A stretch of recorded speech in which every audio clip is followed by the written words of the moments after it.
Have you ever been writing and writing down a letter A and then going to type the same message and the same letter A? You'll notice that you did not write the same sentence. Sure, it's the same words and same message, but it's spelled differently.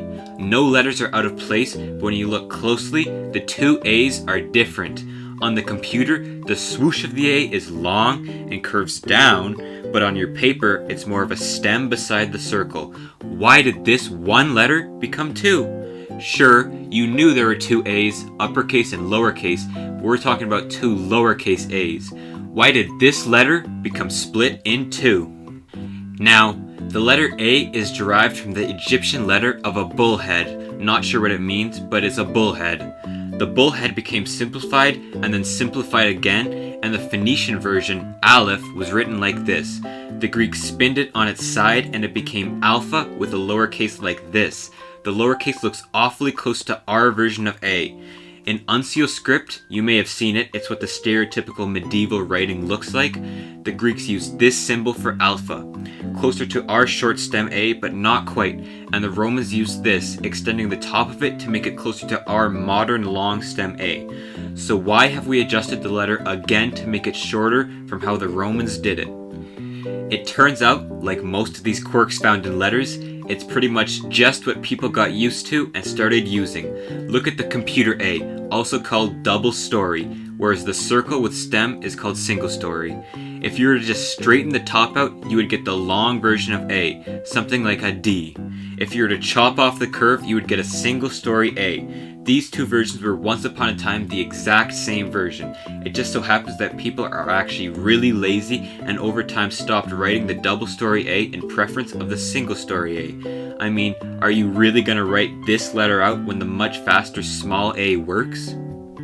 It's likely that the invention of the printing press is what kept the double story A around for so long. The printing press was invented by Johannes Gutenberg in the 1400s in Germany and spread around Europe like wildfire after people saw what it could do. It standardized writing. Instead of writing out each letter, all you had to do was put some Lego-like letter blocks into a brick and stamp down, and voila, you made a page of a book. The double story, which was the one mainly used at the time, would have been the one preferred in the printing press. The printing press turned into the typewriter, and the typewriter turned into the computer, and we get to the modern day. Once people got used to seeing the typed double A, it wouldn't make sense to suddenly change it, and if the ones making the presses and typewriters are used to the double story, there certainly wouldn't be any change there. It's likely that we actually shifted to the single story A in the first place through cursive writing and one man in particular. Nicolo de Nicoli is what we would call today a trendsetter. This man pretty much created modern cursive writing. He was also what would be called a Renaissance humanist, which isn't really a job, more of a philosophy of studying the long-lost classical civilizations. Nicolo was born to be a writer, but one problem. He's born about 100 years too early for the printing press, so it's handwriting for our friend. Through writing, he made chancery cursive and the italic script. One major change he opted to make was on the letter A. He found writing this double story A too slow and time consuming, opting for this quicker version of the letter. And I'm sure you've noticed that too, as that's almost certainly the version you write with. This version and italic scripts quickly became a favorite of Renaissance Italy and broader Europe in general. This version is also why when you type italic letters on your computer, you will get the single story A. Crazy, right? So, we have the double story A found in printing in Germany and the single story A found in Italy, both during the Renaissance. How did English, and I guess typing and writing in general, end up with a mix of two? If we look at England in roughly this time, there wasn't necessarily a certain way to write A.